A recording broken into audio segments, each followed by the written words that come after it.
atau sering kita kenal dengan kekuasaan yudikatif merupakan pilar ketiga dalam negara modern, di samping kekuasaan eksekutif dan kekuasaan yudikatif.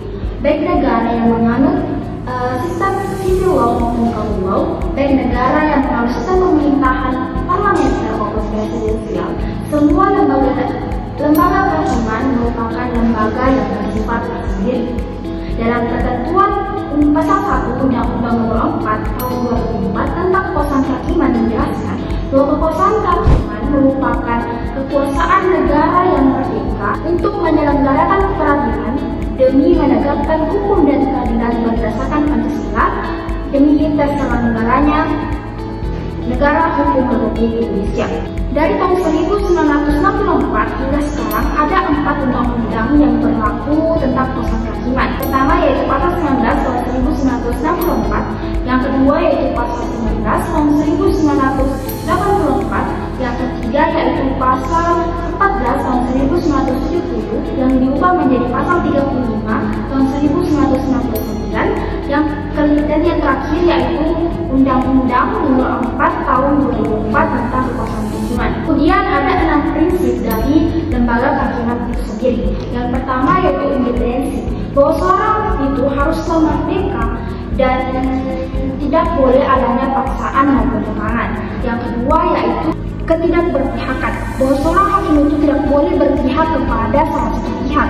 Yang ketiga yaitu integritas, bahwa seorang hakim itu memiliki sifat batin untuk mencerminkan keseimbangan kepribadian terhadap dirinya.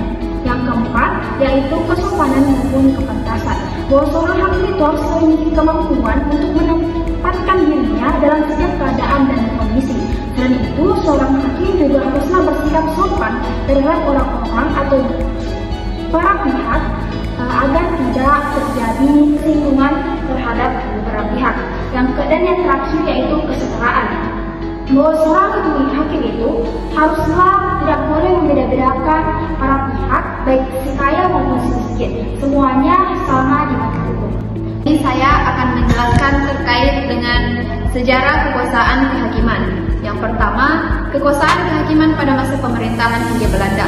Pada masa pemerintahan kolonial Hindia Belanda, kekuasaan kehakiman dilaksanakan oleh 4 badan peradilan dan dikenal dalam bahasa Belanda dengan istilah Rechtspraker. Peradilan yang dimaksud terdiri dari yang pertama, peradilan Gouvernement yang meliputi seluruh Hindia Belanda. Yang kedua, peradilan pribumi, hanya terdapat di daerah seberang. Yang ketiga yaitu peradilan swapraja, di mana yang terdapat di daerah yang tidak langsung otonom kecuali daerah swapraja, Paku Alaman dan Pontianak. Yang terakhir, keempat, peradilan desa. Dengan catatan di samping yang berdiri sendiri ada yang merupakan bagian dari peradilan Gouvernement, peradilan swapraja maupun peradilan adat. Yang kedua, kekuasaan kehakiman pada masa penjajahan Jepang. Karakteristik pemerintahan penjajahan Jepang di Indonesia adalah pemerintahan militer. Pada masa pemerintahan militer, Jepang tidak ada lembaga perwakilan rakyat. Badan legislatif yang berwenang membuat undang-undang seperti halnya suatu pemerintah demokratis yang berjalan normal. Tujuan utama pada awal pemerintahan militer Jepang ini di Indonesia merupakan untuk menjaga keselamatan keamanan personil militer Jepang demi tercapainya tujuan perang seperti diungkapkan oleh Oppenheim. Selain peradilan yang bersifat melindungi kepentingan militer dengan Undang-Undang Nomor 14 Tahun 1942, kemudian dibentuklah sistem lain yaitu Pengadilan Pemerintah Bala Tentara dan Seksi 1 Kompu atau Kejaksaan Pemerintah Bala Tentara. Kedua undang-undang itu adalah peraturan dasar bagi pembentukan organisasi peradilan di Jawa dan Madura sesuai dengan ketentuan Pasal 3 Undang-Undang Nomor 1 Tahun 1942. Pada prinsipnya, organisasi dan struktur badan peradilan sama dengan organisasi dan struktur badan peradilan sebelumnya yang berlaku pada masa Hindia Belanda dengan di sana diadakan perubahan sebelumnya. Yang ketiga yaitu kekuasaan kehakiman setelah kemerdekaan Republik Indonesia. Kemerdekaan Indonesia yang diproklamirkan pada tanggal 17 Agustus 1945 yang merupakan landasan bagi terbentuknya sistem tata hukum baru yaitu sistem hukum ketatanegaraan Indonesia. Dengan sistem hukum baru tersebut, bangsa Indonesia bertekad untuk mengganti seluruh sistem hukum kolonial dengan sistem hukum nasional Indonesia. Hal ini merupakan konsekuensi suatu negara merdeka yang dengan bebas berhak mengatur sendiri tata negara dan tata hukumnya. Baik, langsung saja saya akan menjelaskan tentang lembaga kehakiman.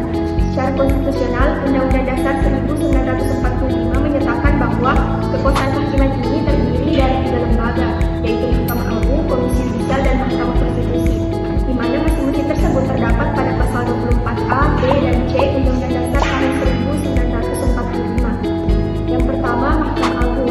Mahkamah Agung adalah lembaga kekuasaan negara yang menyelenggarakan kekuasaan kehakiman yang merdeka, yang membawahi Badan Peradilan Tata Usaha Negara.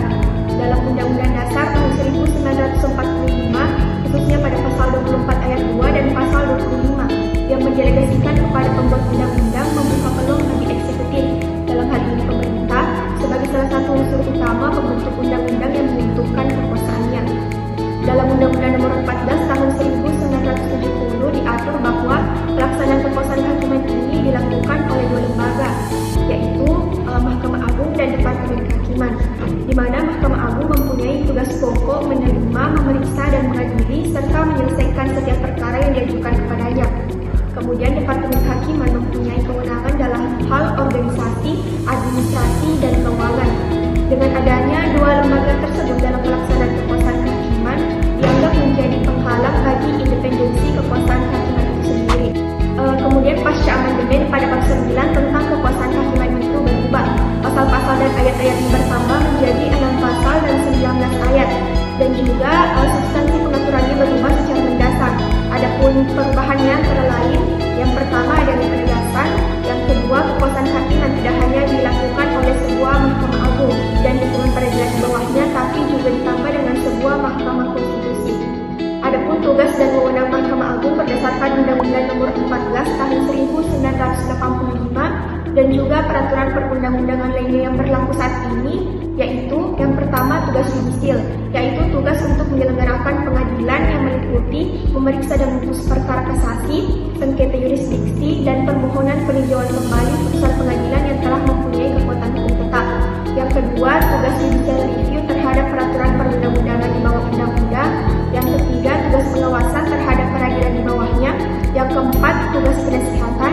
Yang kelima, tugas administratif. Dan yang keenam, tugas-tugas lain yang diberikan berdasarkan undang-undang.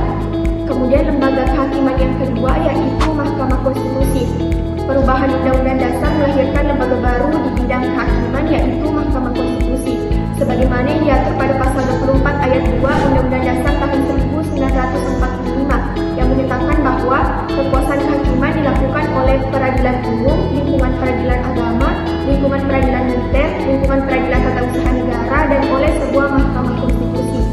Sedangkan Mahkamah Konstitusi sendiri adalah sebuah lembaga negara yang menyelenggarakan kekuasaan kehakiman yang merdeka untuk menyelenggarakan peradilan guna menegakkan hukum dan keadilan.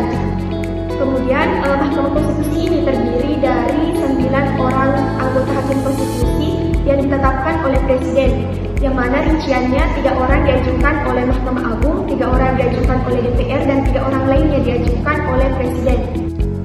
Mahkamah Konstitusi berwenang mengadili pada tingkat pertama dan terakhir yang keputusannya bersifat final, yaitu menguji undang-undang terhadap Undang-Undang Dasar Negara Republik Indonesia tahun 1945, memutus sengketa kewenangan lembaga negara yang kewenangannya diberikan untuk negara Republik Indonesia tahun 1945, memutus pembubaran partai politik, memutus perselisihan tentang hasil pemilihan umum. Mahkamah Konstitusi juga memiliki beberapa fungsi, yakni Mahkamah Konstitusi sebagai pengawal konstitusi, yang kedua Mahkamah Konstitusi berfungsi sebagai penafsir final konstitusi, yang ketiga Mahkamah Konstitusi berfungsi sebagai pelindung HAM, yang keempat Mahkamah Konstitusi juga sebagai pelindung warga negara, yang kelima Mahkamah Konstitusi berfungsi sebagai pelindung demokrasi. Dan selanjutnya saya akan menjelaskan tentang Komisi Yudisial. Di dalam kekuasaan pengadilan juga terdapat suatu lembaga yang bertugas dan berwenang untuk menjaga kehormatan, keluhuran, serta perilaku hakim agung dan hakim. Sebenarnya, Komisi Yudisial bukan pelaku kekuasaan kehakiman, namun fungsinya berkaitan dengan kekuasaan kehakiman. Pengawasan itu dilakukan oleh Komisi Yudisial yang diatur Undang-Undang Nomor 22 Tahun 2004 tentang Komisi Yudisial dalam melaksanakan wewenang itu, yaitu melakukan pendaftaran calon hakim agung, melakukan seleksi terhadap calon hakim agung, yang ketiga menetapkan calon hakim agung, Dan yang keempat, mengajukan calon hakim agung kepada DPR atau Dewan Perwakilan Rakyat. Selanjutnya yaitu peran kekuasaan lembaga kehakiman.